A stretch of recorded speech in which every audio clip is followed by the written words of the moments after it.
ঈদের পরের দিন কোথায় ঘুরতে গেলাম আর ঘুরতে গিয়ে কি পেরেশানিতে পড়লাম সবটাই থাকছে আজকের ভিডিওতে। তো হ্যালো এভরিওয়ান, আসসালামু আলাইকুম। কেমন আছেন সবাই? আশা করি ভালো আছেন আল্লাহর রহমতে। আমি অনেক ভালো আছি। আবারও চলে আসলাম আপনাদের মাঝে আমার আরেকটি নতুন ব্লগ নিয়ে।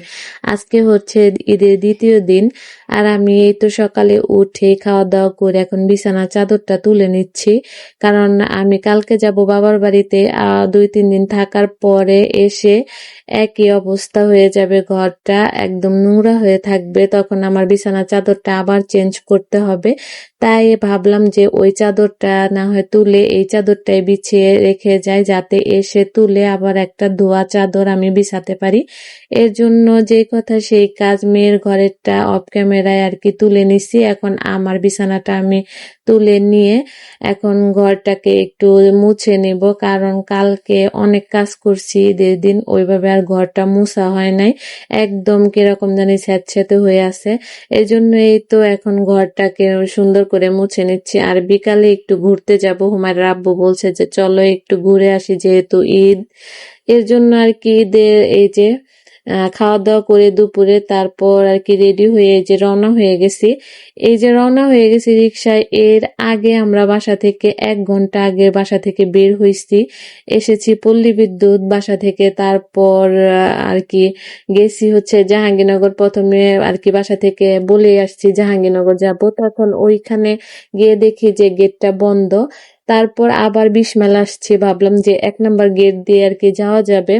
এখানে এসেও আর কি বাধার মুখে পড়লাম যে যাওয়া যাবে না, ওইখানে নাকি গেট বন্ধ, একদমই আর কি যাওয়া যাবে না। তারপর অনেকক্ষণ আর কি ভেবে চিন্তে গরমের ভিতরে দাঁড়িয়ে থেকে এই যে নলাম ব্রিজে চলে এসেছি, যাকে বলে আর কি কাকরান ব্রিজ বলে।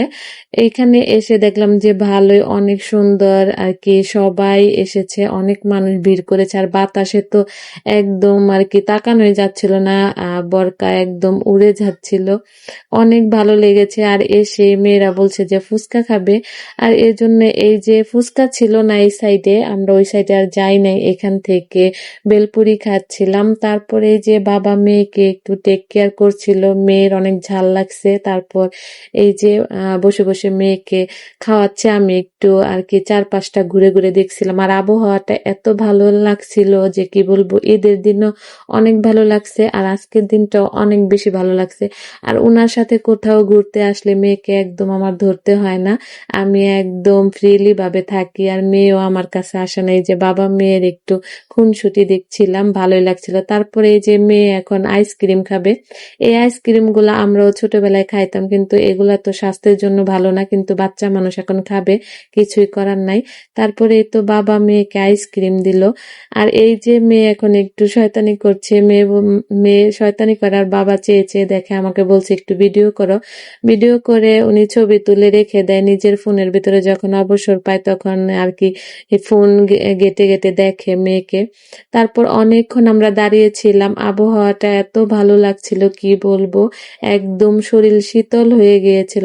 পরে এই যে আমরা অনেকক্ষণ দাঁড়িয়ে থেকে সন্ধ্যার আগ মুহূর্তে বাসার উদ্দেশ্যে রওনা হয়ে গেছে। অনেকক্ষণ দাঁড়িয়ে থেকে এই যে রিক্সা পেয়েছি। আর আপনাদের ঈদের দ্বিতীয় দিন কেমন কাটলো অবশ্যই কমেন্ট করে জানাবেন। আসসালামু আলাইকুম।